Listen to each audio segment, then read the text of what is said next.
I feel like I'm in a Kia commercial. The Kia Soul. Or no, Mitsubishi Eclipse. Oh, that's what it was. Yes, 100%. It's like. Now, if I was doing that as a hamster, then it would be the Kia Soul.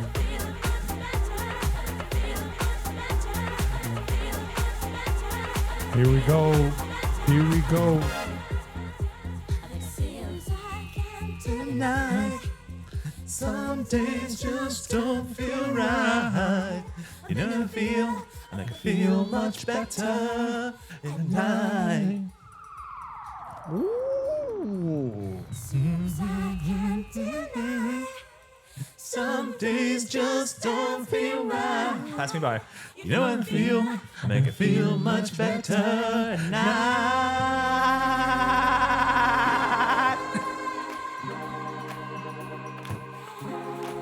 Okay, I like this mix of it. Man, can we start every episode like this? Well, see, you know, the thing is, Junior is spoiling us because it's our 350th. 350. Whoa. It's You 350. came out and said it first. So you, that's true. I stole your thunder. Sorry, I said it first. I was feeling much better at night. You know, you and I are off today. Hoy estamos como el agua y vinagre. El aceite y I was gonna vinagre. say, agua y El vinagre aceite y and vinagre. Colgate. You're on my nerves today. Todo es un problema. Todo es una puya. Es verdad. Todo es una puya. But in my defense, sometimes you just make it easy. No, well, no, pero it's because even Junior has been a little, spiced up. And Junior generally is like, the heart and soul of this operation. He's the buffer, the neutral. Yeah. Yes. And even Junior's been a little bit, amped up today. He's a little saucy today. He's a little saucy. Yeah. Throw in the Tums. Because the heart and soul is spicy. Imagínate tú. Le dio acidez. Yeah. My doctor said my Lanta. You know what's really weird about me? How am I going to admit this on our podcast that a lot of people listen to? Well, no, figure something out because you just said. You I said actually that. like how milk and magnesia tastes. You do? I Okay. do. And I actually like it unflavored. Thank you. That was my follow-up That's question. like Listerine. I love the yellow Listerine. I love it. Oh. But I love it that so much that now it's not as common. They still sell it, Yeah, but it they is, usually have like one bottle and then they have all the mint, peppermint, whatever. And I'm like, the yellow one. I love it. Really? Yes. I gargle that shit for like a minute. Oh. Yeah. Oh, yeah. To me, the yellow Listerine taste and feels like it's getting the job more done than the peppermint one. Okay, I can understand that. Yeah. Yeah. It's like I'm really fighting gingivitis right now. Because and, it tastes medicinal, so you know it's doing it tastes things. exactly. It tastes medicinal, so it's like, yeah, Yeah, it's accomplishing things. yeah. The yellow Listerine. It is. Yeah. Yeah. The milk and magnesia actually like really weird. That's like I love Alka-Seltzer. I love Again, the Alka-Seltzer. regular. I love Not the Alka-Seltzer. lemon lime? No, the regular. I love the regular. See, in fact, whenever I have Alka-Seltzer, you sabes que se queda esa azuquita in the Azuquita, that's not azúcar. the residue, the Alka-Seltzer La residue. borra. I put more water in to have more Alka-Seltzer. I love it. If they sold that in a can, I would take it. Like I love Alka-Seltzer. I love how. Yeah, they actually do. It's called LaCroix. Yeah. Yeah. So I'm like. that's why when Ish said lemon lime, I didn't know. Alka-Seltzer or LaCroix. I didn't know. I was like, So I rather drink milk and magnesia. I rather drink Alka-Seltzer, but I won't have a cup of coffee. no. And you'll gargle with the original flavor. But I will Listerine. not have a cup of You will coffee. not have a cup of coffee. Yeah, yeah. All right. Well, milk and magnesia, Listerine. Although today's Alka-Seltzer. episode is sponsored by is. Café La It Llave. is sponsored We by love Café La Café La Llave. Llave. I love Café La Llave, even though I don't drink coffee, but I love Café you La Llave, appreciate and it. I appreciate it. So cheers to Yes, Café La Llave, yes. our sponsor. Our sponsor, yes. We do love Café La Llave as a brand and as a cultural. Yes. I actually had coffee before this. I'm having water now, but I wish I could like coffee. I understand I'm missing out by not liking coffee. I've tried. I think what you wish you could like coffee for is like the cultural. Yeah, like thing of hanging it. out in a Yeah. coffee shop. Yeah. You know, everybody goes to a coffee shop to hang out, and I'm here. I'm like, what smoothies do you have? Oh, that's so much for a smoothie. I'm just gonna have one of these bottled lemonades. Which is still like super It's still uppriced. expensive, But then yeah. what happens is I have the bottled lemonade. I'm like, I need a cup of ice at the coffee shop. You thought your order at Starbucks was complicated? He's not even ordering coffee, and it requires steps. Oh, listen, I admit, I've always admitted this. This I'm not in denial of. I am that complicated person. Oh, going to a Wendy's with you Yeah. is half the fun is going with you, and the other half is seeing what comes out the window. But I'm nice about it. No, right? no, you're not mean about it. But the fun part is hearing your order and then seeing how it arrives. So here's the thing. I like to customize my meals. So for example, Wendy's has a salad that I really like, the apple pecan salad. Yeah. But the thing is that I customize it. I like to add extra chicken, but then I like to add the nuts from the other salad, from like the walnut salad, and I like the dressing of the another salad that they have. So basically, I create my own salad at Wendy's. he loves the pecan salad, except he doesn't want anything that comes with it. Right. So I make my own. Right. I create my own salads at Wendy's or wherever. Build your own salad. Build my own salad. Wendy's has built their own salad. They just don't know it. They used to have a salad bar. Right. I've kept on with that It tradition. is their fault for I've setting kept the on bar. with that tradition. Yes, Yeah. yes, they set the bar. Yeah. So, Yes, absolutely. and I'm like that with everything. I have never, I swear to you, I have never gone into McDonald's and been like, I'll have a number 4. right. I don't even think you know what a number 4 is. I don't. I just came up with that. Yeah. Number 1 is a quarter pounder, right? Nope. What is it? Big Mac. What's a number 4? Oh, I don't know. I was just kind of No, number 2 is a quarter pounder. I think number 2 is a quarter pounder. Number 3 is probably like a double quarter pounder with cheese. Right. And 4 is probably like a McChicken. Right. No, because I order the quarter pounder for Tristan a lot. Speaking of Tristan, I have to give Tristan a shout out. Oh, okay. So I am wearing this shirt. I was gonna ask you what you're wearing a Chainsaw Man anime shirt. Okay, so Tristan got this shirt today, and he had gone to the store, and he comes back and he got a few items, and he got a few shirts, and I look at this shirt and I'm like, the shirt is actually really cool, It's super cool. and I'm like, can I try it on, because it's a large and I'm usually an XL, and I'm like, can I try it on, because it looked run See. big, and I tried it on and it fit. And I was like, can I wear it to the show? Because I really like the thing. And he's like, yeah, but you got to give me a shout out. So Tristan, where's the camera? This is your shout out. Yes. And good job at having good taste. Actually, Yeah. you know what? You should wear that when we go to Florida Supercon in a couple weeks. With him. Yeah, Yes. with him. Oh, well, Yeah, there we yeah. go. Yeah. Yeah. So, yeah. And he's one more. Shout out to Tristan. Shout out to From Tristan. the junior camp. From the junior camp. here Yes. as well. So Yeah. shout out. Maybe he'll be on the show soon. He hasn't been on the show in a while. In a minute. Yeah. Yeah. So he's at home now doing nothing. Like, Yeah, he doesn't need a break right now from anything because he's on summer break. So he's like, he's really into anime right now, into Chainsaw Man. I've kind of given in. So I actually don't know anything about I Chainsaw Man per se. was at first a little concerned because some of this anime has content. Yeah. There's a range. But I think I'd rather him be into anime than the tablet. Okay, you mean like the YouTube And be obsessed with the tablet. And he's Okay. he still has his moments with Roblox.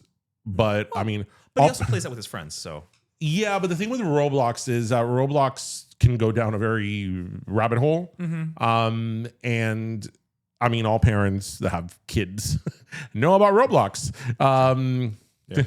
Roblox has taken my life over Robux. You know, Robux. there was a phase that all he wanted were Robux. I remember this phase. And, you know, that's taking him away a little bit from that. And I tried to fight that Roblox thing. But the thing is, you could only fight it so much because if all the kids are playing it, then, you know, but he's really into anime now. And the thing with anime is that it's very creative. And again, there's like a lot of different anime. So Right. you can have some anime that's just very fantastical and fun. And then there's other anime, like to your point, that's a little too dark even for adults, really, you know? And so, he likes all the big ones. okay, the main Like, I mean, obviously his favorite one is One Piece. Yeah. So One Piece I've learned to appreciate One Piece. Oh, One Piece is really fun. I mean, the episodes I've seen when I've been at your house. There's just so many of them. That's the thing with anime. Most anime will have like 7,000 episodes. And what sucks the most about it is that then there's like a bunch of filler episodes, like with Naruto. I always knew what a filler episode was because it was literally the ones where they were just bouncing from tree to tree for 30 minutes. Really? Yeah, there are episodes of Naruto where they're like traveling between villages, and you can tell it's the same footage over and over. You know what I love here in Miami? Naruto 88. Very yummy. Very good. Naruto 88. Hasn't Shout been out to in a while. Naruto 88. And shout out also, which I go there a lot because of Tristan, to 1000 Sunny. 1000 Sunny is a one-piece restaurant. Koroway? And no, well, there's one in Coral but I go to the one in Coral and 87th is the like cafe, but they have the full blown restaurant in it's Pinecrest, but to me it's Kendall. It's right by Dadeland Mall on US 1. Mr. Eats even went there. Oh, the food there is like legit good. I think you guys talked about it. Yeah, it's really really good.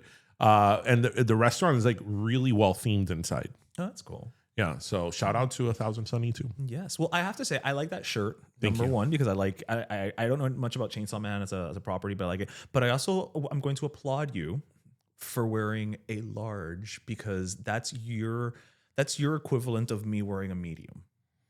Well, I wore a large because this is what I had.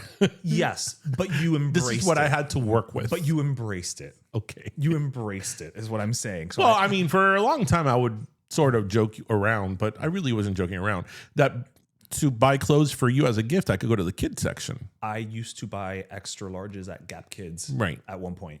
And you're not petite. No, but I'm built well. So things hugged him in the proper places. So actually, I'm using this as a little segue because I don't know if you heard, but I am actually I'm ahead of the trend this summer. Which is?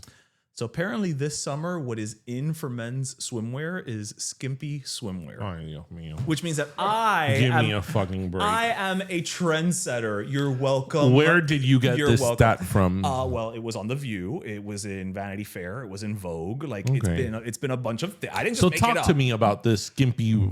Oh, they're just saying like a lot of it is, you see like a lot of celebrities, male celebrities, like on all these photo shoots are wearing like, shorter like briefs and things like that. And they're embracing, a little sexier side. And you know what? I was there first. And that's all I have to say about that.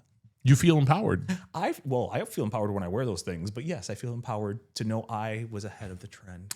Okay, seriously speaking, whenever you wear these skimpy things, it's not whether you look good or bad in them. You never wonder like, oh, are people looking at me? I hope they are. Oh, okay. Or you never wonder, is it too much? Okay, you know that I don't understand what too much or too tight means. Or too short. Okay. Yeah. I'll never forget one time. These are phrases that don't make I'll any never sense to forget me. one time. This is a great story, people. When I lived in downtown, in one of the high rises, we had a fantastic pool area. That pool was great. The view, everything. And I lived there. I knew everybody that lived there. I knew the staff. And I don't know. You had been to the pool several times, but I think this was the debut of a certain swim trunk you had. And he went down to the pool. Oh, I know which one it was. In his regular shorts. And the pool that day was packed. Y él se quita los chores and he reveals this micro, I don't know what it was. Like a brief. And I was not like, even a brief, like, oh my God, I live here. I know these people. Like, Meanwhile, but he owned it. Meanwhile, so this is why him and I are friends. Meanwhile, I probably go to the beach more than you. Yeah. I probably go to the pool more than you. Ask me how many swimsuits I have. None, because you were a burkini. I wear basketball shorts.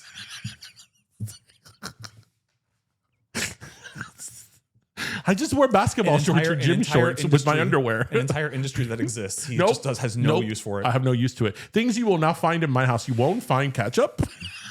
You won't find coffee. That's not true. Well, with Tristan now, yes. Yeah. Okay, but and coffee there too. Okay. Yeah. But if I lived alone, yes. you would not find ketchup. You would not find coffee, and you would not find swimsuits. Meanwhile, I have like 5 new ones. Because you've gotten rid throughout the year. Newish, the past year or so. Okay. Yeah, I tend to buy a new one every let's year. go somewhere down the middle. Junior, what is your swim?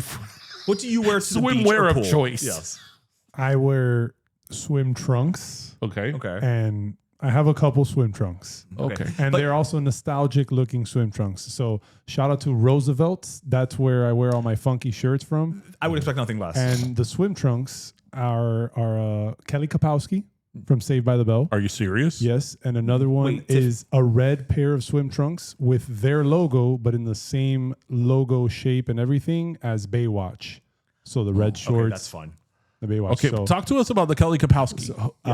that is a purple pair of Kelly Kapowski shorts. It's her in like a tube top and suspenders. Oh, yes. And then like the Zach Morris phone is also featured on the shorts as well.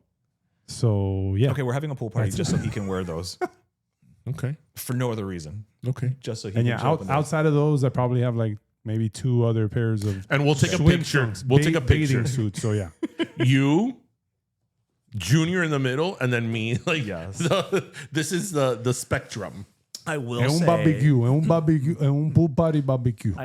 I will say this, and I'm gonna put him, but he'll be fine with it. So Christian from Luchado, actually, we work out together now, and he was telling me that he went on a trip recently or whatever, and he's like, he bought a Speedo and he wore it for like the first time. He's like, I just felt so like empowered, like it just felt so like confident, and I was like, you see, it happens. If you feel confident, you just exude confidence. I mean, I feel, what I wear that gives me a lot of confidence? Like when I get a new hat, like a new baseball hat. gives you confidence. Yeah. Like if it's a bomb ass hat, like, of course, I'm like, look at my new era hat, like limited edition. Like, look at that.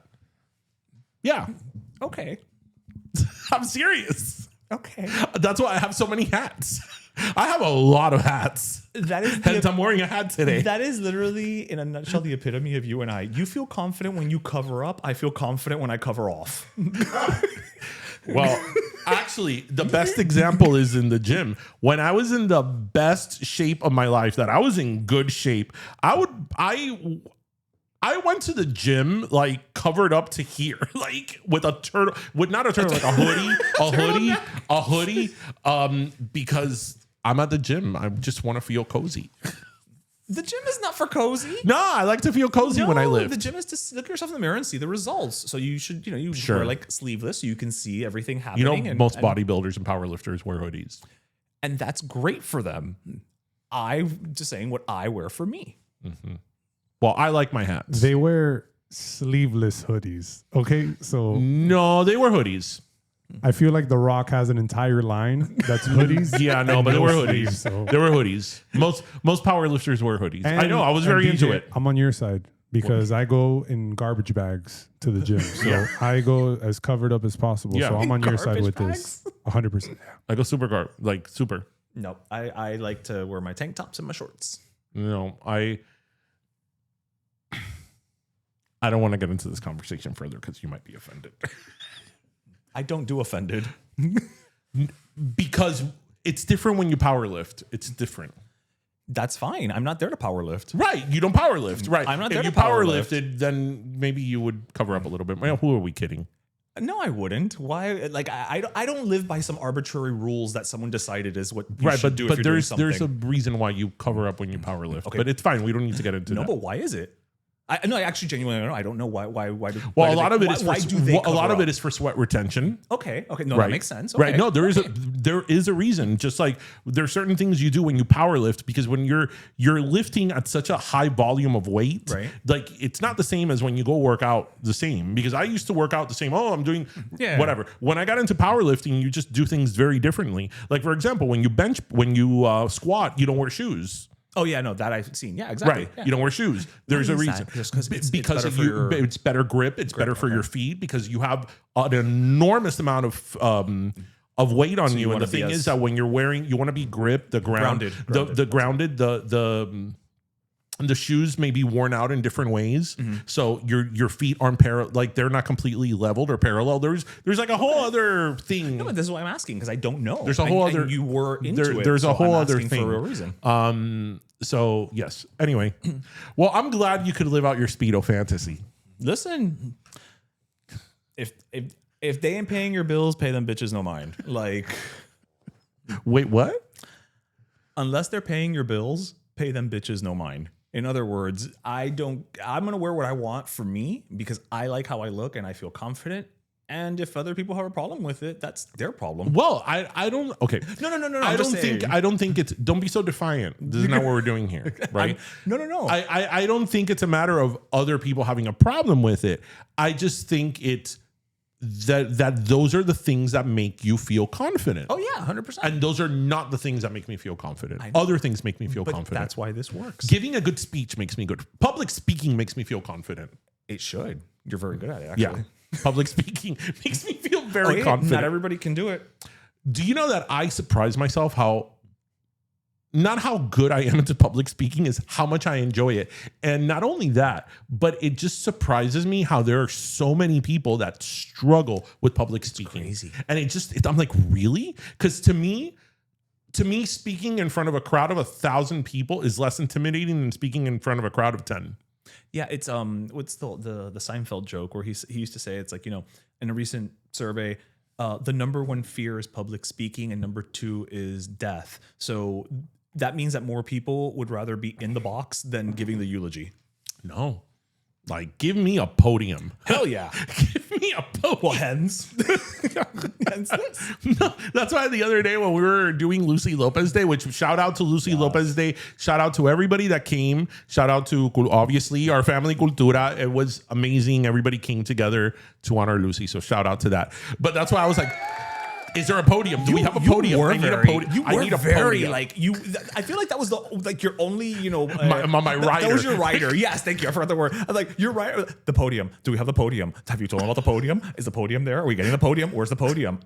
Let's move the podium. The podium is too far. Like, I don't think I've heard the word podium so much in the last week of my life. Now, yeah. I can confirm, and I was there every night. And the staff was letting us know, hey, this Friday you have this podium ready for that event that's ready. So don't worry about it. I like a good podium. You like a good podium. And you got a good podium. I got a great podium. It was lucite. Shout out. It was, it had a good height. It was transparent, so you weren't blocked. Yes.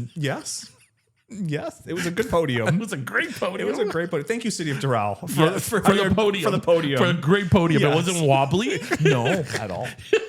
No. And you know what? It didn't have the holder for the microphone, so you could put the microphone on the side to your height. Yes. Kudos to your podium person. Yeah. That's like, for example, when I used to do litigation, I was like, yes, this is my moment in the courtroom. And you saw other people. I mean, it's like everything. Like, even if you're an attorney and you start litigating, within time, you get used to it, even if it doesn't come naturally to you. But you would see people that would struggle. It's just not their day. And I was like, Your Honor. It's like, how is everybody doing here today?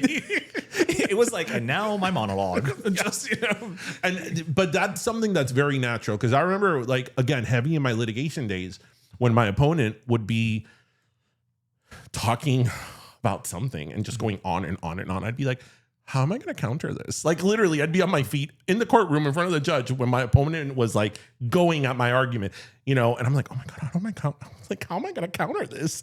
And then when it was my turn to speak, I'd be like, I'm like, the words would be coming out and I'm like, I don't know where this is coming from. And it's just something that I'm good at. You just always had the gift of gab too. Yeah. So I feel very confident public speaking. You feel very confident in a Speedo. Imagine. And if I'm public speaking with a hat on, I'm unstoppable. You're unstoppable. Honestly, watch out Supreme Court. I'm not getting nominated. I'm not passing that nomination process. For sure. Speaking of jobs. So you know what I was thinking about? Actually, I was thinking about it right before we started recording. So this wasn't like... Okay. Thinking back on it, now that we're in the 4th floor, and we've had our careers and all that. Looking back on it, like, everybody I feel has an origin story of like a really bad job or something. Mm-hmm. Like, what have been some of your worst jobs? That's a great question because and you mentioned it to me like in passing before we started recording. So I kind of started like going down the route. You know that offhand, I can't think of like, oh, this one was just awful. My jobs have had moments that sucked. Well, you had a moment now. Yeah, well, I had a moment now, but it wasn't a moment like this. a moment. Yes, it was when I worked for Kelly Clarkson. No, but even still, like I can't say it was like, oh, this was just an awful situation. Although I will say, actually, recent-ish would probably be and it's probably also just my memory doesn't go as far back as yours does.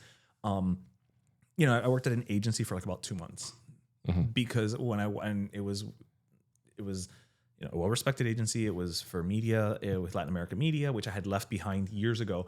And it was just when I came in from the get, like that first week, my boss wasn't even there. You know, my boss was traveling. Then there never seemed to be organization. And no matter what I tried to like do or implement, nothing happened. Well, there's a reason I was only there for 2 months. Like it was just, no, I'm not doing this again. And then I also remember why I left Latin America media. But I guess that's like the worst. I mean, I've had moments, but I think generally speaking, though, even at the worst of my jobs, I've had fun at them, and then they have just provided great stories. So I don't know that I've ever had like a fuck, you know. Moment. But what do you think for you has made a job bad? Is it the job itself? Is it the clients? Is it the boss? I've never had an awful boss. I've had bad bosses, but not awful bosses. And even in those instances, they weren't my direct boss. It was like the boss of the boss type of thing who just kind of sucked. For me, actually, you know what? Clients, because my job is so reliant on clients and accounts that having a bad client, there was actually now you're like unlocking, you know, it's unlocking memories. There was, when I was in New York, there was a client who was awful. And I'm not just saying he was awful with me. He was so awful that other people at other agencies who had worked on said account knew who he was. Because of how awful he was? Because how awful he was. Like that account had gone from, you know, almost like de mano en mano because of how awful he was. And everybody had a story. And it got to the point where they took me off the account just because it was like, I can't do this anymore. I cannot deal with this gentleman. So I was very lucky when I was young. Like my first job was at 15 was working in an office, and then that turned into like a promotion. And then when I was 19, I worked at a very big company. I worked at ADP, and I had a really pleasant working experience. Yeah, you like working. And I never had one of these, like, you know, being a teenager and with a horrible boss, like none of that. Yeah. It wasn't until I started my legal career that things got really interesting really fast. I worked at like at the very beginning of my legal career, when I wasn't sure yet what route I wanted to take, I worked at a very, very large and corporate legal staffing company. And I had a coworker who was the worst person I have ever met, the second worst person I have ever met in my life. The worst person was somebody else I worked with in my legal career. But just really, really awful people like that. Every day I would be like, I'm quitting, until one day at the legal staffing company, I said, I quit. I'm done with this crap. I don't need to take this. And yeah, I mean, working with either a boss that's a micromanager or working just with really unpleasant people can really have, I mean, as we know, a direct effect on you because of you're dealing with this every single day. There have been times where, you know, with the job I was just talking about, you know, there were days where I would wake up and it's like, I have to go to the office today. I don't want to go to the office today. I don't want to go to the office today. I don't want to go to the office today. Like it was just it was just this anxiety of like, I do not want to go. Yeah. If I do not have to be there, please, can I call in sick? Can I figure out a way to just stay home and I'll work remote today or whatever? Yeah, it's bad. It's bad. I had another situation. You probably remember this when, again, it was in my legal career before I went, like after I left big law, but before I opened up my own office, that I started working with another attorney who was actually sort of a family friend. And that was that was one of the worst experience I've ever had, because I knew this person. It was a personal relationship. And that's fine. You separate business and personal. Mm-hmm. It's fine. But this person in the professional world was a tyrant, like an absolute tyrant. Okay. And that didn't bring out the best in me. So I also kind of retaliated. So it just was a really bad situation. You know, because sometimes two people should not mix. Yeah. And I didn't know that because I had known this person for years. In a certain capacity. In a certain capacity. And they were great. But in the capacity of now a legal and professional setting where this person technically was this person was my boss. It was a disaster, an absolute disaster. And you know it is when, like, I remember myself, I was like, I'm reacting to things in a way that I generally don't react. Yeah, because you're not a retaliatory person. I'm not. No. But this person and I were so at odds with each other that I'm like, this was like a whole year. I'm like, why am I even here? Like, you know, but again, you put yourself in these situations that like you need to walk away from. How old were you when you left the staffing company? All this was in my late 20s. Okay, because I was going to say, I actually wanted to give you, before I said I just wanted to confirm, I want to give you mad credit for leaving that job at that point in your career for those reasons. Because I think a lot of times, and I think, you know, we shit on Gen Zers or whatever. I don't know what gen we're up now. A lot of times like, their work ethic and blah, blah, blah. But I will give them credit for they don't put up with that shit the way that we would have. And so that's why I'm giving you like props because you didn't stay there long. I've done that twice. Done. I've done that twice. Yeah. Because when I worked big law and I worked at a big firm in a very nice part of town with a very nice office, I actually left when I got promoted, soon after I got promoted, because I realized that that's not the life I wanted. Right. I always thought that, and this happens in every career, but in law, you know, if you stay in big law, yes, you will make a lot of money, but you are literally selling yourself and your soul to that. At what expense? And I sort of saw that, and I would see that of other associates, and I'm like, oh, this is a fourth year associate, probably making 200. You know, making really good money, but now, you know, they have a nice house with a nice, you know, car, nice vacation. So now when you're miserable, you're not going to walk away from that. It's harder to walk away from that. And I remember that I did very, very well in my first year in big law. And I, after like a year and a half, close to 2 years, I was like, yeah, this is not for me. Right. But this is not for me. I'm not Mr. Corporate. But even that's why I ended up in Hialeah. But total antithesis of corporate. But even that, I will say, even that situation, you didn't necessarily leave because of a toxic situation.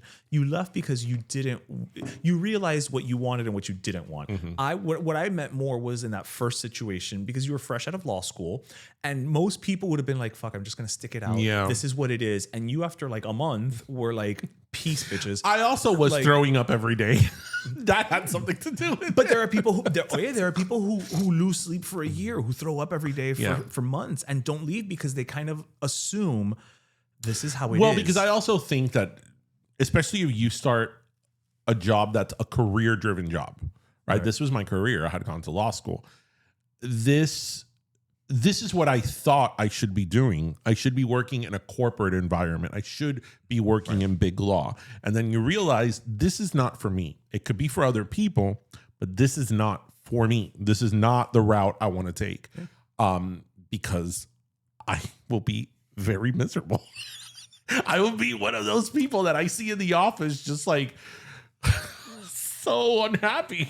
I mean, you have all these wonderful things. Who cares?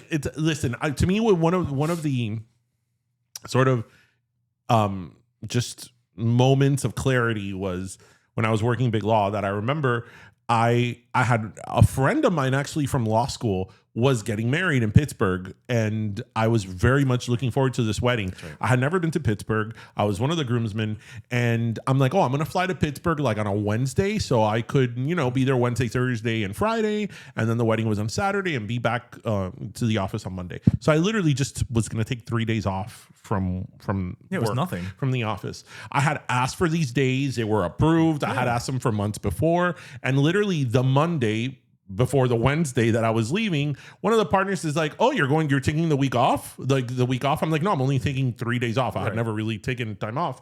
And he's like, "Well, we're in a trial period. When you're in a trial period, you could be in a trial period for a month." Oh shit. Right. It's not that you're in a trial period and the trial's tomorrow, right? Right. You could be in a trial period in a month for a month, right? It doesn't. And he's like, well, if you're serious about your career, I don't know, maybe you shouldn't be taking time off in during a trial period. So instead of taking 3 days off, I took 1.5 days off. And that 1.5 days off I took off, I was constantly on my phone, on the computer. I took my computer doing shit. Oh, and the trial didn't happen in that trial period. Yeah. And I remember thinking, I'm like, yeah, this is not for me. And but that's the important lesson. Déjame comiéndome un cable en Hialeah. Yeah. Which that was, and that went well for you too. So that went well, but that had its whole other set of challenges. No, but nothing is. But at least that was what. But you were happy. Happy-ish. I was what's funnier. I wasn't in the corporate setting. You were happier than you would have been in what made very clear for me, and I think that's something that you just learn as you go along, because the story isn't about me, it's about all of you listening. I think what you learn is where you feel comfortable in. Mm-hmm. I learned very early in my career that I am not a corporate person. I am not a corporate person at all. I rather be working retail. I rather be a waiter. I rather be anything but work in a corporate environment. But that's me.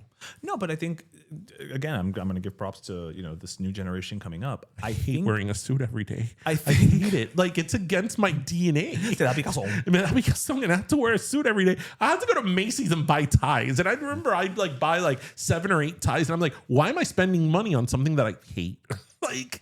And I had to buy them because I had to go dress, and I had to go dress nice. Like, it's a corporate office. Yeah, it's a corporate office in a very nice building. Like, this wasn't like, I'm just gonna get a cheap little tie, right? No. You had to invest in yourself. Yeah, and then for a few years there, everybody for Christmas and whatever would give me ties, and I'm like, people, please don't add insult to injury.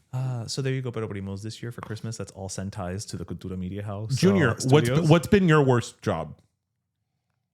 I don't think I've really had a bad job. I'm kind of like with Ish on this. Like, I've had like cool jobs, fun jobs. I've had bad moments at those jobs, shitty moments. I've had kind of bad bosses and stuff, but the worst job, I think it was for a little bit of a moment. I have bad back pains. I suffer from sciatica issues, and I was loading pallets at Goya. And that was an absolute nightmare. Y esos frijoles pesan cantidad. Oye, olvídate, people. Olvídate. Y si es joya, tiene que ser bueno. Tiene que pesar mucho. Tiene que ser heavy. Bueno. But a couple of weeks after that, my friend's dad that worked in the business, he got me a job trafficking beans. So I was the one slinging beans in the office from pallets in the warehouse to the office in the warehouse. But outside of that, I don't know. How do you traffic beans? I was going to say, please tell me your resume says bean trafficker as your title. Well, trafficking manager. Oh, okay. Specialty beans. Yes. I love it. Trafficking manager, specialty beans. There's no part about that sentence I didn't absolutely adore hearing. Like, So, listeners, what was your worst job or worst job experience or bad boss? Yeah. I'm curious to see what people's stories on what is their worst boss or bad boss. Given comments on just other posts of ours, that's going to be a fun one to sift through. Yeah. I think the worst, I haven't had too many of these because, I've also had other jobs like in politics and stuff like that, but those are like side jobs that I do for fun.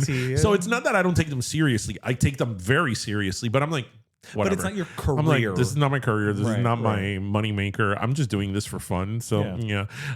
I have to say that, again, I've never actually had like a real boss.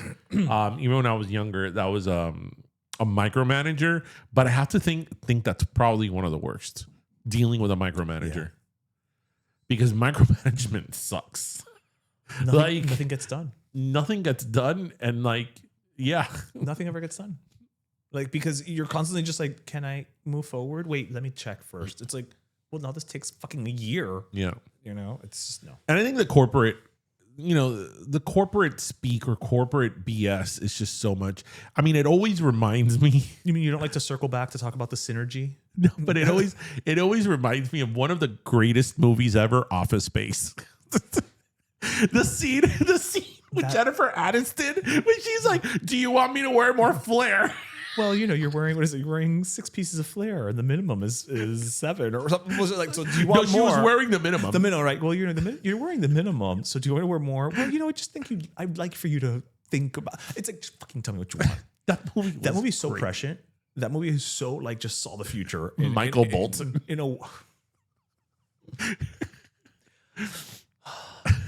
I wonder what that movie would be like if it was made today. They wouldn't really have to update much if you think about it. Like they'd have to update for tech more than scenarios. Rob Livingston. Yeah, Ron Livingston. Yeah, He's just great. He's everybody. Everybody wants to be him in that movie. Sadly, we all have been him. I love when he comes in with the taladro and he just unscrews the top of his cubicle. Pushes it out. It's great. That's a great movie. That is a great movie. I'm going to buy you a red stapler. A red stapler. That's like another thing. Listen, everybody's been there. Everybody who's had, especially a corporate job, has been there.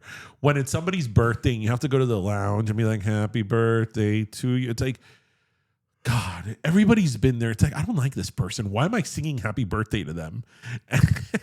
It's just the corporate stuff you deal with when you work in a big company. Like in companies where I've appreciated companies where they're like, we do one a month for everybody whose birthday it was that month, and then we call it a day, and you don't have to sing. Yeah. We just have a cake. It's for fulano, fulano, fulano, fulano. That's it. Yeah. You know what they don't do anymore in corporate America? Christmas parties. Company picnics. They do company picnics. I'm saying they don't. I remember when I was a kid, because my parents, I've always said the story of my parents. My parents, for like the first 10 years that they were here, my mom used to clean houses. My dad had like 3 jobs, but like after 10 years, they both got bank jobs, and things turned around in the Borges household. They were bankers. They were bankers. And I remember my mom's and my dad's Christmas parties were like at the Ritz-Carlton. Oh yeah, my mom's at the Four Seasons, the one in Brickell. Nice. Like my mom would buy it like a dress, like I remember one time my dad wore like a tux. Like their Christmas parties were like black tie events. Yeah. Now most Christmas parties are holiday parties. Well, first of all, it's a holiday party, and it's cookies in the kitchen. If you're lucky. Yeah. If you're lucky. Yeah. Yeah. Well, this agency, I had a holiday party this past year. So like a big one. Yeah. Like they rented out a space and all of that. So I can't speak. Right. But on the most part in corporate America, you're correct. Yeah. Well, no, espérate. When I worked for the telecom, when I worked, fuck it. What are they going to do? Not sponsor. They're not sponsoring anyway. When I worked at TrackPhone used to do an end of year Christmas party or holiday party, whatever, at Jungle Island. Mm-hmm. And they would do the party, and it was a big thing. When Verizon took it over, the first thing they did was they were like, no, you can't do that anymore. Why? Why do you want to not have people have fun? The first year that they took over the company, TrackPhone did it because they were like, listen, we already put the deposit before you signed the paper. Mm-hmm. It's kind of like this is happening. But the next year they were like, no, because the liability and the this and the that and whatever the bullshit. They just don't want to spend the money. That's why I've always had T-Mobile. So have I, even when I worked for TrackPhone. No, I never changed, even though I could have had free wireless. I've always loved that each cell phone carrier has a color. Yes, that was drilled into me when I was at TrackPhone. Sprint, yellow, gone but not forgotten, yellow. Singular was Singular orange. Orange. Okay. AT&T red. Blue. No, blue. Verizon is red. And T-Mobile is Catherine Zeta-Jones pink. Magenta. That's right. We need a green one. No, Cricket. Cricket is green. Cricket. But is Cricket really a... Hey, listen, Cricket, Mint Mobile. Mint is greenish. But are they really... Listen, I don't want to beef with Ryan Reynolds. So yes, Deadpool, Mint Mobile is valid. I always love this. It's like sort of a pastime for me. I love whenever I'm at the mall or something and a very ambitious salesperson from a cell phone carrier comes and is like, I can lower your cell phone bill. And I'm like, I bet you can't. You recently had someone literally, I did. like for an hour try to do the math. Yeah. And I'm like, And they you couldn't. can't. Because the thing is, I have 8 lines on my account, right? Everybody and their mother's on my account. And I also have the business account and all that under my main account. And my plan on T-Mobile doesn't exist anymore because I've been in T-Mobile for 20 years. So when I call T-Mobile, most of the reps don't even know about my plan because it just doesn't exist, right? So whenever I see this ambitious young man from whatever cell phone company being like, I bet you I can get your thing lowered. I'm like, really? I have 8 lines. I have 9 lines because I have Tristan's tablet on it and I pay under $200 and I have unlimited data. Like, if you can beat it, like, let's have at it. if you could beat it and you could give me new cell phones, do it. And they can't. They never can. And they're like, oh, but I could get you the iPhone. I'm like, I don't want the iPhone 16. Like, you don't understand. I'm saving money. Like, I'm very happy with my bill. But I'm like, you go for it. sometimes people just need to do a word problem. Yeah. Sure. You know, they're on the clock. Let them try. Sure. Some people think they could get good customer service. Oh, actually, I have to say something. They're not sponsoring us either, so what the hell? Only Café Llave is sponsoring us right now.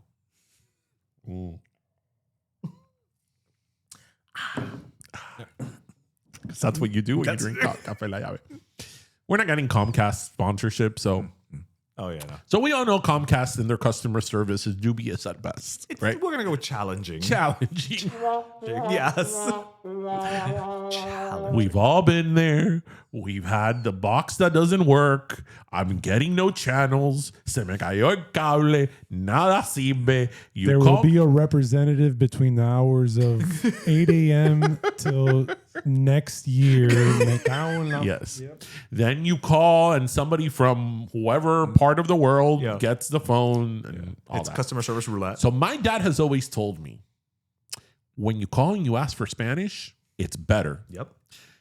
And the other day, actually like a month ago, I did call Comcast and I got Spanish and immediately I got someone in Mexico and he was wonderful. It was wonderful. Like wonderful. Boom, boom, boom, boom, boom. Like the moment I pressed Spanish, I waited maybe a couple of minutes. Yeah. I got the guy on the phone. I told him what the problem was. He fixed it immediately. I'm like, yeah, I'm doing this from now on. I do that all the time. You do it too? Not necessarily, just in general. Yeah. Like in general, if I call somewhere and it's like, your wait time is between 10 minutes and 45 hours. You know, it's just like, nope. And I call back and I do the Spanish one. And immediately it's like, you know, ¿Cómo te puedo ayudar? I'm like, yes, this is where being bilingual helps kids. The password is...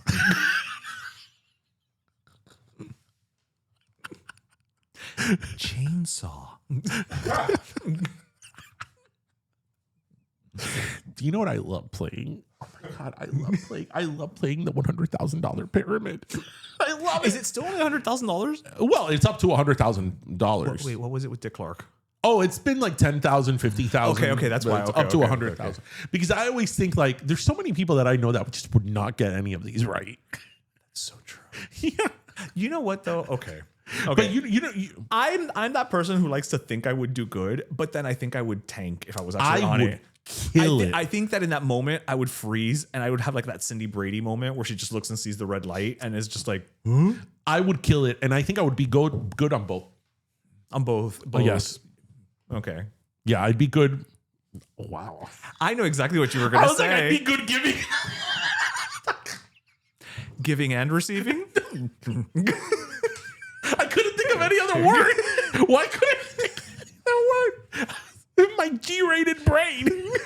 Well, because you were thinking of it G-rated. Yeah, I was thinking like giving the clue and receiving the clue. Exactly. I couldn't think of it. You know, that's one of those moments where you have to say it entirely. You can't just say giving, receiving. You have to say giving the clue and receiving the clue. I would be good in both of them. Because sometimes I get really angry. Actually, let's talk about the $100,000 pyramid. So here's the thing. I know a lot of celebrities go as a PR thing. Of course, yeah. Right? But it's like, listen, you need to have a conscience. Because Betty from Ohio is banking on this money. Is banking on this money. So if you suck, it's not fair for her. Right. This is the difference between Betty going back with a great story and a thing of turtle wax. Yes. Or going, to a Caribbean island vacation Yes, that yes. she well deserves, right?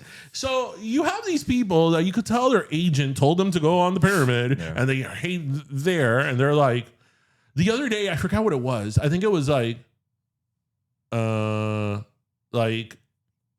music award, and it was like Grammy. It was like awards. It was like Grammy, Oscar, whatever. Okay. I forget the exact thing, but I'm like, Oscar, Grammy, like I think it was Academy. I'm like, Tony, like pick one. Pick one. You have like 5 options. EGOTs, like whatever. And they can't even get one. And this was like an actor. You know what I mean? Like giving the clues. Not one that's been nominated. Right. Clearly. And I'm like, oh my God, you suck. And like this person, the contestant is like, this is their one shot. But then you have the celebrities that are like, boom, boom, boom, boom. You know who was always great at those? Who? Betty White. Oh, well, yeah. Betty White was known for just being like super sharp and There's this lady, I always forget who she is. She's, I think, Italian, that she's on the chubbier side. And she's been in like a million movies. She's like in her 50s. She has like curly hair. I'm gonna get there. She has like curly hair. She's funny. She's Italian. She is amazing on Pyramid. Amazing. curly-haired Italian. And I watch Pyramid. I feel like you're playing Pyramid with me by giving me like she's curly hair, And Italian. and I start screaming at the TV. Things a Disney character would say.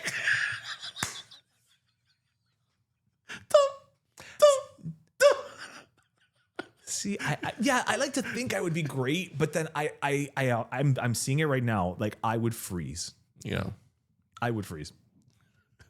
And then I'd be sad. But then I'd have gotten to meet, Michael Strahan. And okay, that's fine. Let's admit it. I mean, we love Pyramid, but there's only one game show, one that stands above them all.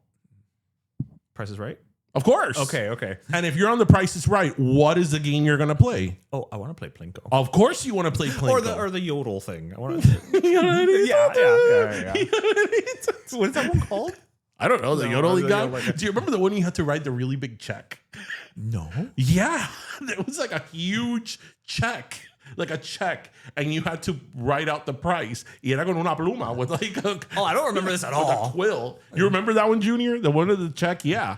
They had to write the check. They don't have that one anymore. No, that would be digital. You My have to Venmo. My grandmother, until her very last day, she loved The Price is Right. And she would always tell me, ay, este muchacho, después que bajó de peso, luce con otra persona diferente. Talking about Drew Carey. It's true.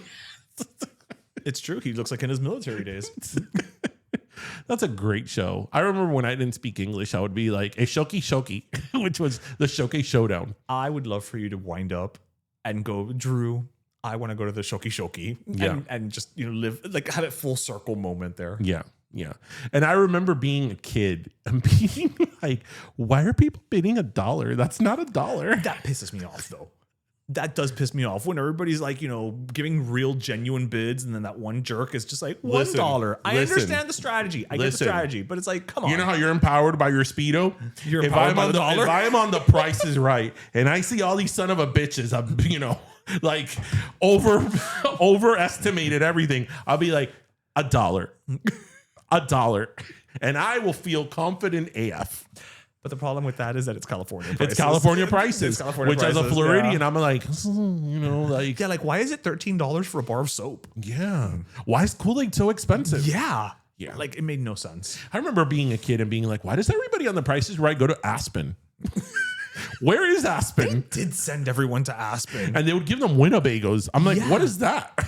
Winnebagos and Aspen were having a moment on The Price is Right. Price is Right. Everybody would be like, a trip to Aspen. Somebody probably bought some type of like clearance trips or something. Like they got them in And I remember warehouse I remember sale. being a kid, and when they would sell, like, they would, the prize was like, oh, a living room set, a Bassett living room set, or a bedroom set. I'm like, that's not what the furniture in my family's house looks like. We don't have those colors. No, it's not. This one I Yeah. Can you trade it in to get the cash? I don't think so. Oh. I hope they deliver from California. I would imagine they do. I just want to tell you, and you know that this is true, and this would be something fun to happen if like you and I were like in this there together.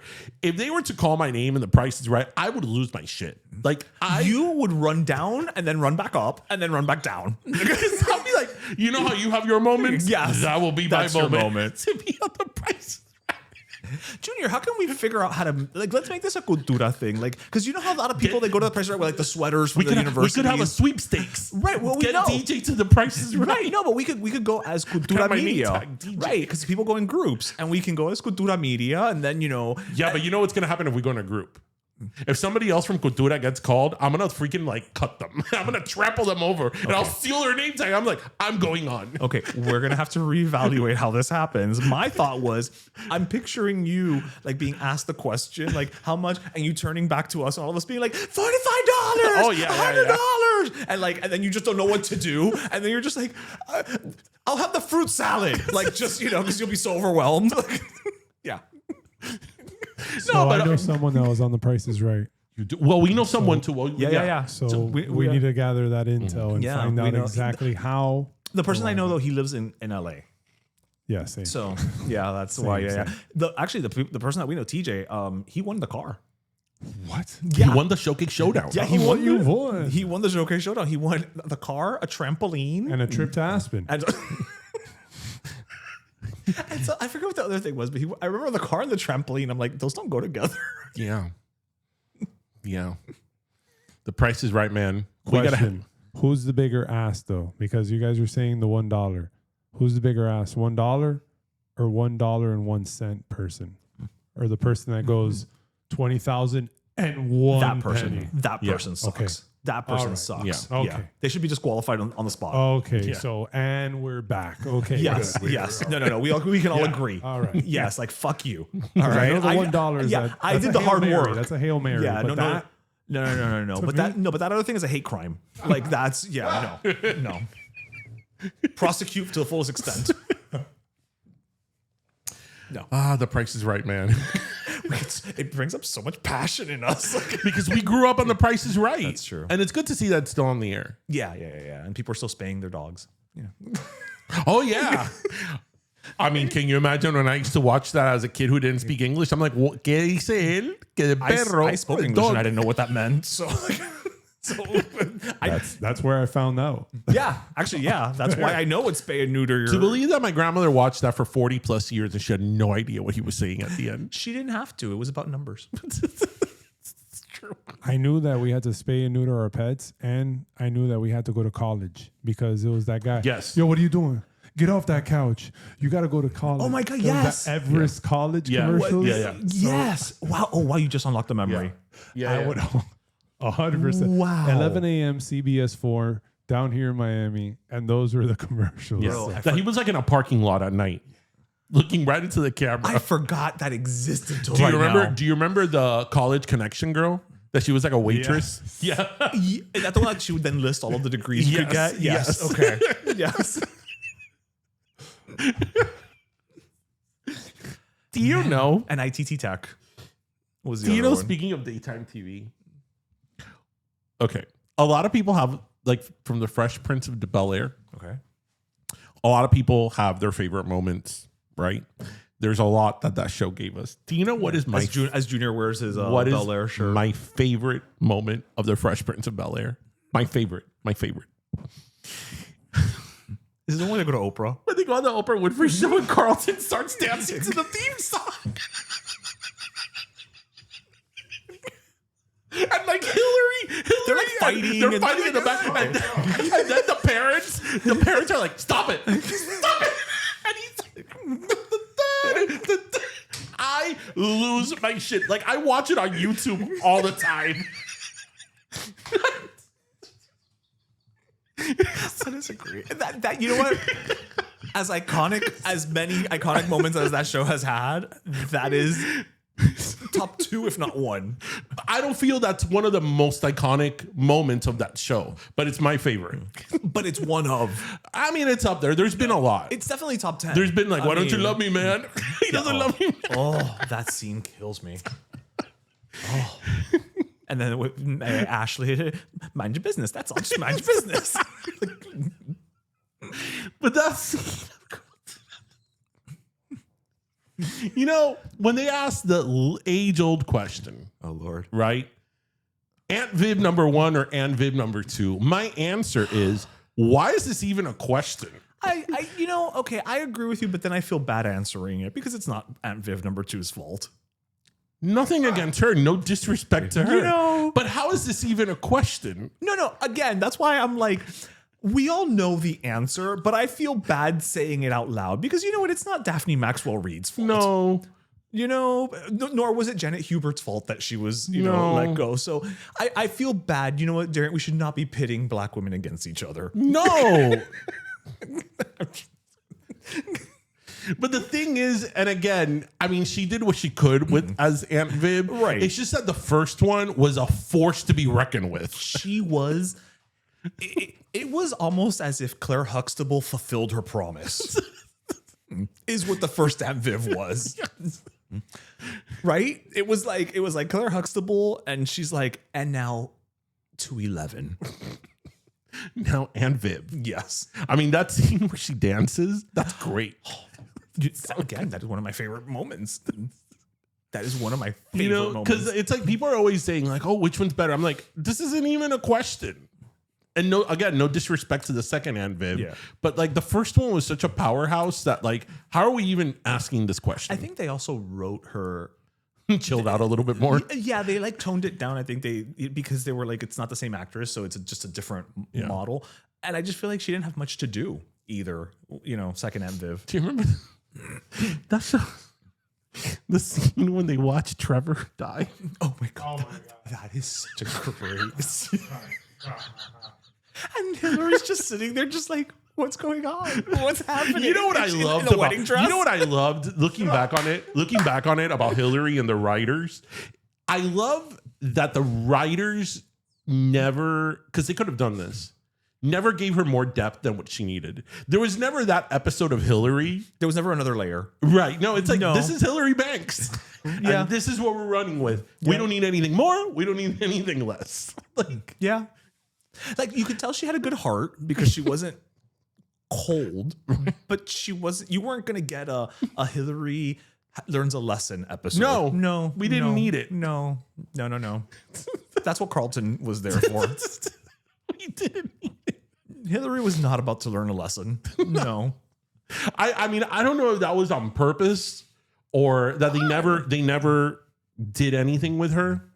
Right. It was just she never had through. I don't know if that was on purpose or they just didn't know what to do with her character for whatever reason it was. Maybe it was on, it just happened. Yeah. I think it's great.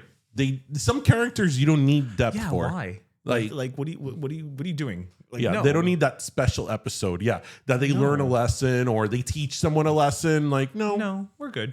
We're good. Just let her wear hats. That was also the same. No, I was gonna say that's the same case with Margot and Punky Brewster, but she did have a moment when her dad went poor. Okay, yeah, but look what had to happen. Her dad went poor. Right. She had a moment. Yeah, that's true. That's true. She had a moment. Yeah. No, not Hillary Banks. Yeah, but even Margot's moment was due to external factors, not because she learned something from her from within. Right. No, not Hillary Banks. Not Hillary Banks. No. Do you think Hillary Banks was good friends with Whitley?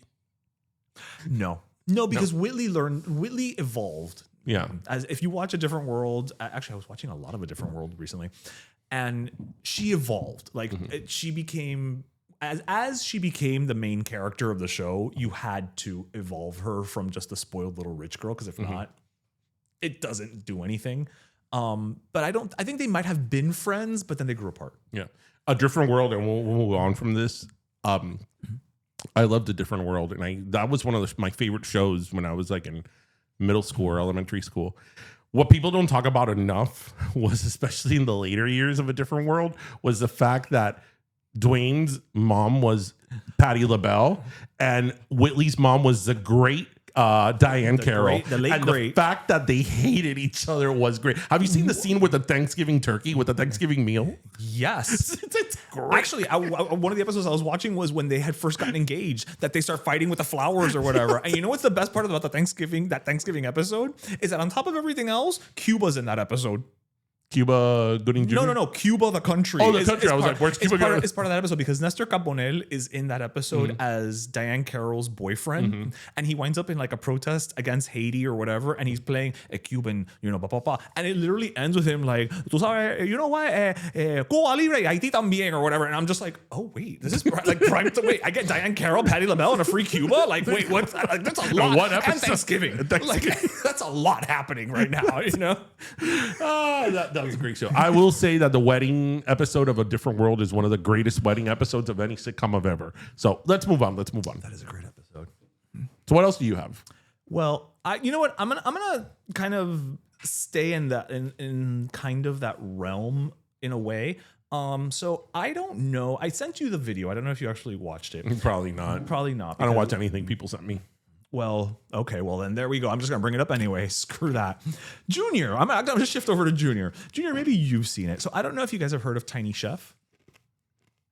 Okay, neither of you have heard of Tiny Chef. Okay, I hadn't heard about Tiny Chef either until a week ago.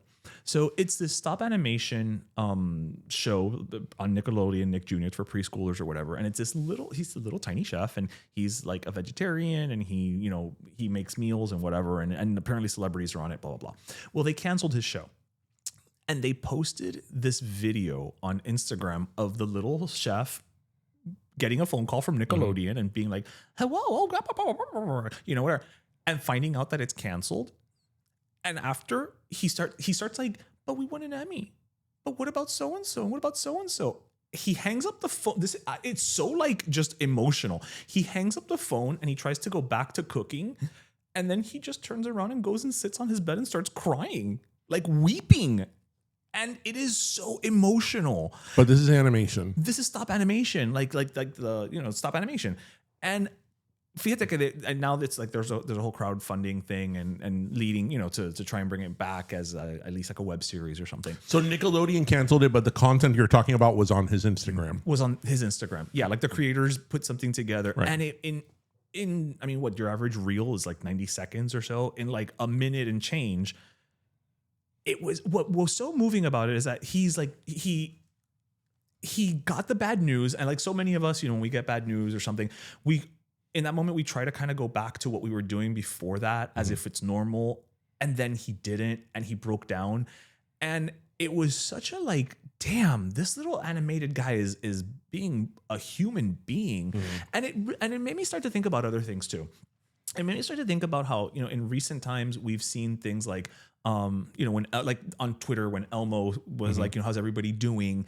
And people just very honestly started answering Elmo. Or when remember that? Yeah, or when Steve from Blue's Clues, did a video saying how like, hey guys, I'm here for you, and we're in this together. And it just started me thinking about like, it's this guy. Yeah, Tiny Chef, yeah. That's the video, that you're watching right now. But it just made me think how it's interesting to me as a society that we're in a place right now, and I don't know the psychological reason for it, where we are getting so much emotion as a society, and we're feeling so connected to these like things of childhood. And I don't know if it says something about us as a society right now that things are in such a screwy place that those things just bring us to like a real moment. Of course. That's why, as you said, like last year when the thing with Elmo happened, that Elmo just posted something saying, oh, how are my friends today? How's everybody? How's everybody? And there was like this outpour of millions of people, myself included, to a posting of a Muppet, right? Which, as we've said, Muppets are real. But I think that it goes to what, you and I have spoken about many times on the show, is that we're in a very sort of weird place right now, and social media can be so polarizing, and just media in general, and the amount of media that we receive is so toxic nowadays that, when you have these sort of moments of just humanity, they sort of just bring out that vulnerability in people, because I think people are just really tired of this sort of just animosity and just this constant attack of just everything and anything on social media. You know, I say this all the time. When people think about the division and animosity in social media, they always think about politics. It's not only about if it was only about politics, fine. I say this all the time. I most of the content that I watch on social media is food related. Yeah. Like people can no longer cook in peace because there's somebody who's telling them that the recipe sucks, that they don't know what they're doing, that they stole it from another culture, that their grandmother would be upset, that this looks like crap and all that. Using the wrong water. This person is just simply making something, right? And then just everything becomes an argument and everything becomes divisive, and just there comes a point that you just get sick and overwhelmed of it. And again, that's why I think sometimes when you have these moments in media of just a shred of like sort of humanity and kindness, people sort of attract to it and gravitate to it so quickly because of just how polarizing and dark things are. Yeah. So that doesn't surprise me. It doesn't surprise me, but it's so telling. Yeah. That again, this little green guy elicited so much humanity. And I mean, he almost like broke the internet, Yeah. it's become this, it's taken on the life of something. I didn't know this existed until a week ago. Yeah. And now I follow him. I can't get enough. He's just a real little person. Let me ask you something. And Junior, you could chime in as you want to as well. What is your take, since we are a topical podcast, on the whole Jeff Bezos and Lauren Sanchez wedding? So here's my thing. So I had that on my list too. Here's my thing. At the end of the day, similar to what I said earlier about me wearing the bathing suit or whatever, like, you know what, you do you. Yeah. Right. You do you, boo. And God knows he has enough money to do whatever he wants. Right. So it's not like it's even a situation of like, no tiene caja para caer muerto y se está tirando la casa por la ventana. No. You have all the money. You do what you want to do. Yeah.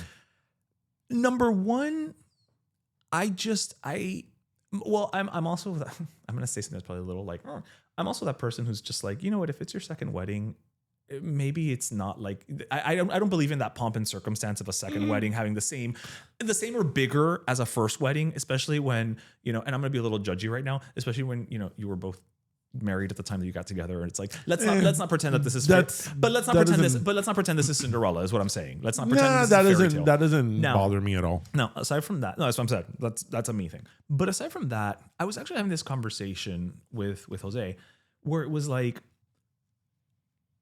do I really think, I don't think any wedding needs to be that big, but do I really think that at the point when you're just inviting celebrities to your wedding, who I'm pretty sure you don't even know just because you can invite Oprah, you know what? You've lost the plot. You've lost the plot of what a wedding should be. It's, a wedding, and again, call me old fashioned. A wedding it should be a party. You should celebrate it. Absolutely fine. Whatever, however you want. But it shouldn't just be this show of ostentatiousness. Okay, well, but you can make that argument about any wedding. Right. No. I'm saying it across the board. I'm like, I think a wedding just should be about, people who are important to you and things like that. And so once you're at the point that you're renting out Venice, right? And you're just inviting people to invite people is the vibe I get. Because I don't care who you are. If your wedding has more than 150 people, you know what? After that point, you're inviting people you don't know. No, you're Latin families. Okay, fine. But that's not the case here. Well, actually, she is Latina. But and so is he. And so is he. That's true. Yeah, by extension, he's Latino. But you know what I'm saying? Like, when you've got 1,000 guests, really? 1,000 people? You needed 1,000 people at your wedding? Like, again, do whatever you want. You have the money. It's not like you're taking out a loan. It's not like you're bankrupting a country to do it. But interesting. It just Junior, do you have any take on the Jeff Bezos nuptials? Do you care? Do you care? Like, yeah. 3 things. Rule of threes. I do things in threes. Shout out to the 3 list, the podcast, which is coming to Cultura Talks. Yes. But number 1. Oprah went and Rosie O'Donnell was mad about it. and wrote other stuff. Number 2, apparently the wedding invite was kind of lackluster. And number 3, I wasn't invited. So there we go. Those are my 3 there. That's fair. So That's fair. like, oh. If there's ever listen, Maleficent did worse for not being invited to the baptism. Mm-hmm. That's true. You know, But would you have gone? Negative Ghost Rider. Negative. So, I mean, I think obviously that When was it? I had something that night. you're washing your hair. Yep. So fue. I think, I mean, obviously he has the money to do whatever he wants, and if he wants to spend, they say that they spent anywhere between $50 to $60 million on the wedding. And I'm not going to sit here and be like, oh, he should have donated the money to children. I mean, it's his money; he could do whatever he wants with it. That's fine. I mean, I just think that, like, look. And you could always make the argument that there's always something going on in the world. There's always starving children. There's always people dying. There's always tragedy anytime. And if you're going to keep that in mind, then there's nothing you could do, right? You can't celebrate anything. But I just think right now, especially with everything going on in the world, having something, an event of that caliber and that magnitude for the world to see, because this was a spectacle. Right. This was a spectacle. This wasn't like they spent $50 million on a wedding, but this is a private wedding, right? No. This was a spectacle for the world to see, for them to see. I don't know if it's his power, if his money, his celebrity friends.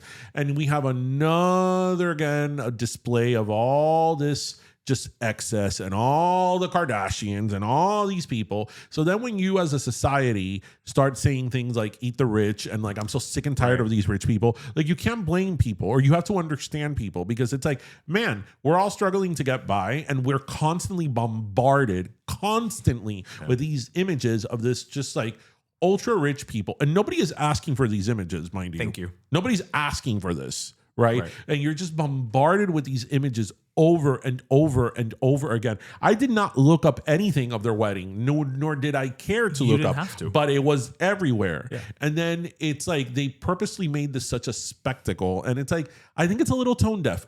Party, do whatever you want. But I just think that, you know, discretion is something that's very important. And I think it's a very good attribute in people. And I just think having the discretion to be like, hey, you know what? We're spending a lot of money on this wedding. It's my money. It's my wedding. I'll do whatever I want. Do we really need to like show this to the entire world? Right. Do we need Vanity Fair there? Does it have to be a secret? No, but do we need this level of exposure and constant coverage of this? Because all that coverage was very intentional. Of course it was. Right? It was not paparazzi shots. Right. Do we need this constant barrage of images of this excessive wedding being thrown out to the world over and over again? Because you know what? They could have done what many celebrities do, is that after they got married, they release a handful of shots for the media, you know, of them, him in his tux, her in her wedding dress, you know, whatever. No, but instead you were bombarded with these images 4 days, because this wedding took for like this wedding. I've been hearing about this wedding for, I feel like, years at this point. It was about as long as a pregnancy. Right. And it's like them in St. Mark's Square, them getting off the boats, them getting, you know, to wherever event. She had like, I think, I don't know if it's true, but I had heard something like, I don't know, 30 dresses for like 3 or 4 days, like whatever, whether that's true or not. But like, I don't know. I just think it's a little bit in poor taste. I think it's actually a little tacky. There's nothing, I think, more sort of intriguing. I don't know. I appreciate somebody that has so much money for them to be demure and for them to be conservative about that. You don't need to flash it everywhere. And they did, which is surprising. I didn't gather him as that person. I never got that vibe from either of them. But I also think that when you're somebody like him that has so much money and so much power, you know, your brain works a little bit differently. And you know, for example, that whole Blue Origin thing, that was all a vanity project. Right. Of putting these women up in space, that was all a vanity project. Because if you're really working on getting women in STEM, that wasn't to get women in STEM. Right. The argument was that he is funding and bringing attention to space exploration that could lead to Mars, right? You could still do that and not put on this ridiculous spectacle that they put with these women. Right. Or what I'm saying is, and make it look like something that it wasn't. Because you know what? Well, clearly that's why they did it. You know, they were thinking like, oh my God, these 7 women are going to go up and people are going to be like, yay, women. I think nobody bought that. But that's what I'm saying. Nobody bought that. If you're really going to try to sell us on the women in STEM of it all, there's other ways to do that. Yeah, you could have had a scholarship fund for women in STEM. You could have donated to labs of women in STEM. You could have donated to startups, to companies that are headed by women that are in STEM, you know, so on and so forth. But this was very much a vanity project. So I think that just when you have that amount of money and power, it's very hard to not be sort of affected in the way that you think and the way that you assess the world and assess your abilities. It's very hard, but no, but it's funny you say that because I never struck him. He never struck me as like as that guy. Man, can you imagine that prenup? It's a tome, I'm sure. That thing is probably the size of an Encyclopedia Britannica. All 26 volumes. You know, if you guys would invite one celebrity to your wedding, who would that be then? Okay, so that's a great question. Ooh. And my never answer, thought about that. my answer might surprise you. Because we're talking about a wedding with too many celebrities. So now select one. Okay. Is it living or dead situation or just living? Let's go living or dead. Okay. I think my person's going to be living, but I would invite Bono. Bono? I would invite Bono. Because to me, Bono is one of the most interesting people on the planet. Okay, that's interesting. Bono is one of these people. I mean, I've said this a million times. There's few people in the world that I would love to sit down and have a conversation with as much as I would with Bono. Okay. That makes sense for you. Like you 100%. Who would I pick? I don't know who I would pick. Kylie Minogue. That'd be fun though. No, I'd hire her for entertainment, but I don't know that I'd invite her. Wait, but who's coming with Bono? Bono gets a plus one. Oh, Bono gets a plus one. So Bono gets a plus technically one, you get 2 celebrities. Okay. Well, I would want him to bring Abel the weekend. Because they'll be like, Abel, now can you provide the entertainment? Oh no, you can't invite somebody and then ask them to sing. Although I would want to have a conversation with him as well, because I find the weekend really interesting, and the fact that he doesn't talk. Would he be my plus one for Bono? I don't know. I would have to think about it. Who do you invite? Robin Williams and Betty White. Oh, that's a good one. You win. No matter what I say, it's going to be stupid. You win. Yeah, that's my top 2 right there for sure. You win. Oh man, I don't even want to pretend. I don't want to play anymore. Like that's that. Yeah. I don't know. I think I'd go with and this is a very odd pairing. I would go with Lucille Ball and Mariska Hargitay. That is an odd pairing. I'm here for it though. I mean, I love it. And they are going to sit in the same. They're all going to sit in the same table. Oh, for sure. They're all going to sit in the same table. Mezclado con tía and everything. You know, it's one of the people though. Maybe he would be Bono's date. What is one of the people? Because there's people that I love, right? That I'm a fan of, and then there's people that I find interesting. Correct. One of the people, he's a celebrity. One of the celebrities that I find the most interesting, that I would love to sit down and spend a whole day with him, just talking to him, is Trevor Noah. Oh, I get that. I love Trevor Noah. I mean, his book is one of the best autobiographies I have ever read. And even if you're a fan of his or you're not, just read it. Born a Crime. It is so good. It is so good. So I don't know.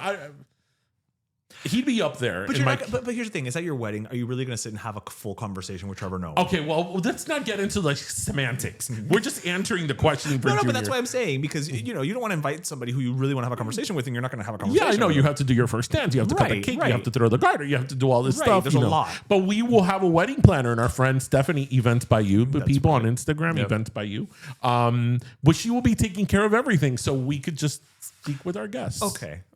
So we still don't know who. Okay, so Mariska Hargitay and Lucille Ball. Yeah. Bono and Trevor, and Betty and Robin. That's a good table. Actually, that's a fantastic That's table. a good table. Can- There's a can- little bit of something for everyone. Listen, can we get a Ouija board and start on it right now? Because I mean, like half of those guests are no longer with us. Yeah, two. Yeah, a Three. third. Yeah, no, 3 of them. Oh, Lucille Ball. Yeah. I Yeah, forgot him. yeah. Unless you know something I don't. Half, yeah. That was a good one. That is a good one. That was a good one. I thought you were going to say something like, you were going to tell them something. When you mean 2 guests, can one of them be a group? And if it's a group, can it be all Spice Girls? All the Spice Girls? Oh, I didn't even think about that. Oh man. See, that's because you're a lawyer. You're looking for the loophole. Yeah, that's a 5 for 1. That is, and they get to bring a +1. That's 10 people, and we're not. That's only half. Oh, so you got the Spice Girls bring in sync. That could work. That's a good question. That is a Junior. good question. That's a good question here. So, bueno, all this has made us thirsty. So now, before that, we're gonna take a break. We're gonna hear a word from our sponsor, and then we will be right back. We started this podcast 8 years ago with one goal: be our authentic selves and make sure our culture was always front and center. It's not always easy, but nobody ever said being bold was easy. And for over 100 years, no café has known that better than Café Llave. It takes a certain level of bold to unapologetically keep your culture alive. Pero let me tell you, Café Llave is doing just that. So when you're being true to who you are and hustling to achieve your dreams, of course you're enjoying Café Llave Cafecito. After all, it's brewed bold for the bold. All right, and we are back. And so as we've made mention, and as you can see, our sponsor now is Café Llave. And we've worked with them before. We love them. We love working with you guys. Seriously, not just because you're a sponsor. So we are no longer doing a last soda. we're doing a last cafecito. A last cafecito brought to you by our friends at Café Llave. Yeah. Now that we have these mugs, I kind of want to recreate that episode of Full House. With Jesse and with Danny and Becky are back at each other. She's like, "Wake up, San Francisco, and grab yourself a Pop-Tart." Hi, I'm the stiff Rebecca Donaldson, and I'm the perky Danny Tanner. Wake up. For like April Fool's Day, if a Friday is ever April 1st, we should totally, oh shit, that's a great idea. If a Friday is April 1st, we should change this into Wake Up San Francisco. That Junior's literally checking the calendar right now, so we have time to prepare. Wake up, San Francisco. I'm Danny Tanner.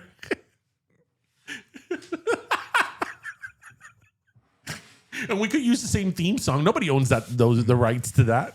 I'm sure Jeff Franklin will be okay with it. Yeah, Jeff Franklin will be like, it's not like there's going to be a Wake Up San Francisco spin-off. Yeah, exactly. It's fine. It's fine. Yeah, wow, they really can't be. Anyway, They really can't so be. you have your last cafecito? I do have my last cafecito. So, as per usual, I'm going to kind of keep my last cafecito short and sweet. Which a cafecito could be short and sweet. Actually, it is a cafecito.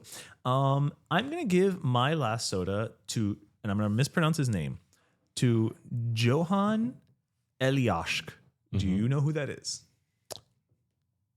Bob Ross. That'd be great if that was his real name. No, so Johan Eliashk, because we were just talking about Jeff Bezos. He is a Swedish multimillionaire, and he purchased approximately 400,000 acres of Amazonian rainforest in Brazil, where they probably make coffee, from a logging company for $14 million for the sole purpose of conserving the forest. Conserving the Amazon. That's great. Yes. So, again, it's he purchased a plant that was owned by a logging company and acquired titles to the acreage. And so, he has said that his goal is environmental conservation. So That's great.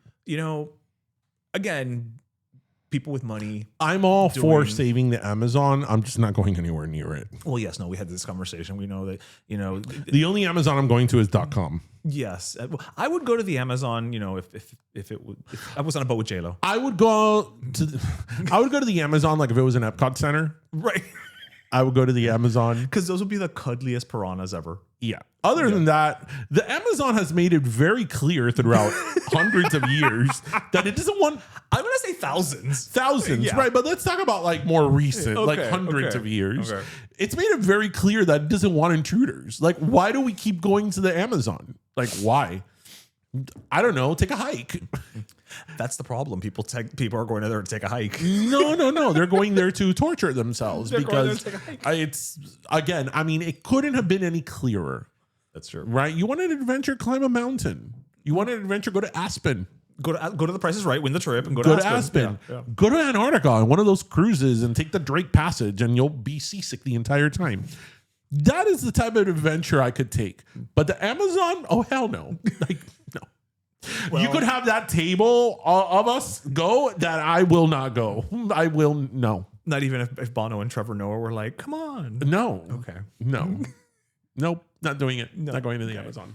So anyway, well, that's a good one. All right. So your last cafecito? My last cafecito goes to Barbara Walters.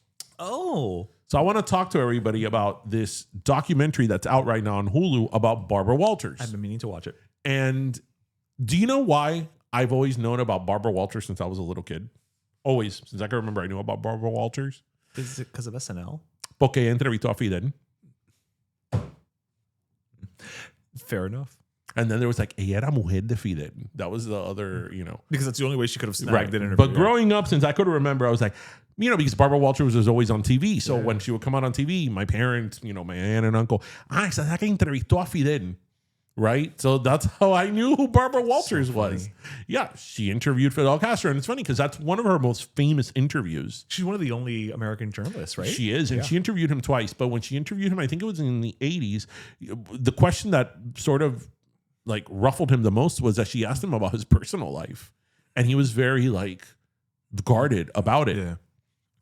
So I'm giving the last cafecito to her because, I mean, I knew this. I had always heard about the misogyny that she faced. But when you watch a documentary, you really get it detailed.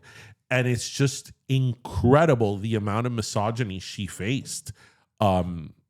There were, so this is like legend now. She was the first female reporter to make $1 million a year in the 70s. Wow. Yeah, she signed a 5-year contract for $5 million, $1 million a year. And her co-host. Was this when she was on the Today Show? This was when she was on ABC News. Okay. Because they gave her the anchor spot. She was a co-anchor. Like, he flat out said that he did not want to work with her because she was a woman.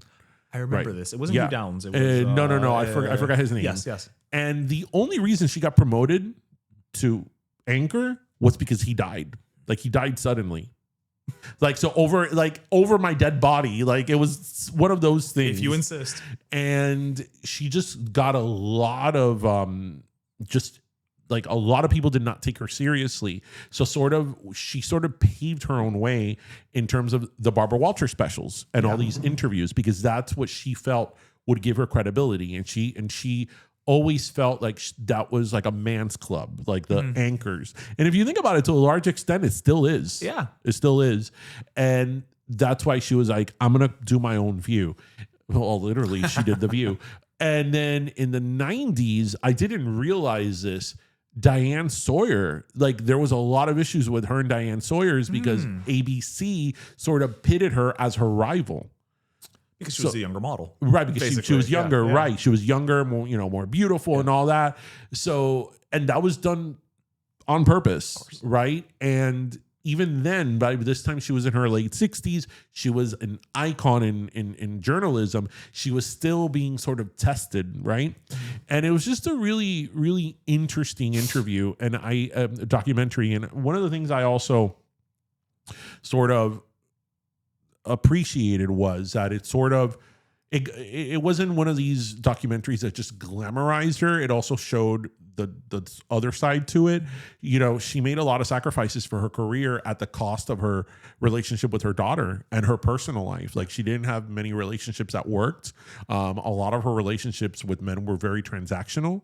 Like, okay, you work in the White House or you are connected to this person, we're married or we're together because you can get me these interviews and I can get you this insight. Right. Like, it was very transactional. And that was all because the love of her life was her career, right?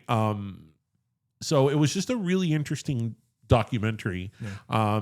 I know that a lot of people nowadays don't appreciate her style because she had a way of like asking you these really sort of personal questions.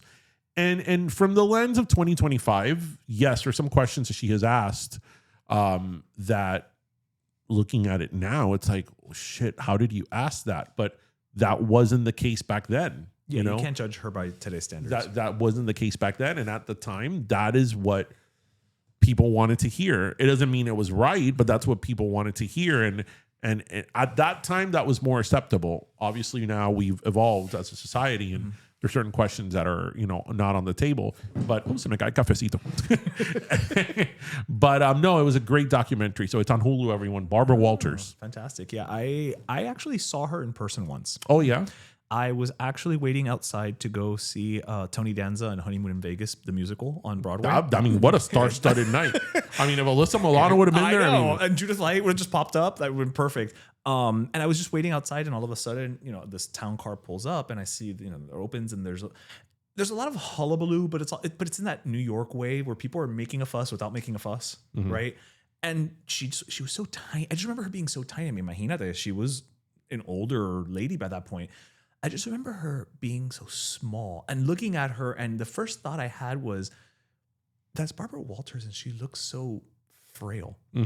This woman who, to your point, is this titan of journalism and paved the way for everybody. And in that moment, I just saw her as like, Una viejita. Like, and it was such an interesting juxtaposition of how I think of her to see her in person that way. I would want her in that table too. Okay, she can stop by for coffee. Yeah, I don't know if she would be Bono's date, but yeah, I would want her in that table too. She has good stories. Yeah, I'm sure. Yeah. Yeah, that's back when stories were stories. She probably interviewed Bono. I'm sure she did. I can't think of her now with Bono, but she probably did. I mean, she interviewed Robin Williams. I'm sure she interviewed Lucille Ball. But you know what? They sort of ended towards the end of the show. They were kind of saying, which I thought was very interesting, which is not only to her, but just in general, that there isn't a place now for Barbara Walters, because Barbara Walters everybody waited for those interviews, and those were like national events. Right. They were a shared experience. They were talking about the Monica Lewinsky interview. Oh yeah. Because do you know that over 80 million people watched the Monica Lewinsky interview? I mean, can you imagine something nowadays getting 80 million people to watch? I believe it. And like they were saying that everybody in the United States, I remember watching that interview. Everybody watched it, and that something like that nowadays would not happen because people would just talk to their phone. She would have a podcast now. Yeah. She might have the most listened to podcast, but she would have a podcast. It'll be like, call me Barbara. That would call me Daddy. Call me Babs. Call me Babs. Anyway. Well, everybody, we hope you listened, laughed, and learned. And as always, remember to grab your pastelito, your croqueta, and your cafecito from Café La Llave. And we hope you have a great weekend. It's 4th of July weekend. We're dropping on July 4th. Happy birthday, America. Yes. Happy birthday, America. Yes. A comer apple pie and sing Yankee Doodle. And have a hot dog. And have a hot dog real bad. Yes. What's your favorite thing to do on 4th of July? I mean, just go. I love seeing the fireworks. I'm a fireworks person. My dad ruined fireworks for me. What did he do? My dad, since I was a little kid, when I would want fireworks, he's like, "Eso es quemar dinero."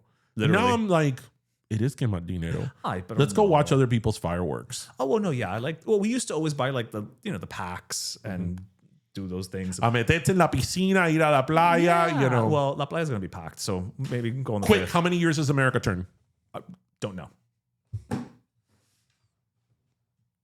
249. Okay. You don't look a day over 200. Let's sign out with Yankee Doodle came to town riding on a pony. He stuck a feather in his head and called him macaroni. Yep. Yankee Doodle, keep it up. Yankee Doodle dandy. All the boys and girls are sad with the boy named Randy. That's not how that song I ends. don't know. I made it up.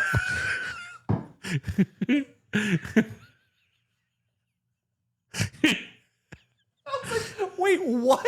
Like, what just happened? What's another really great American song?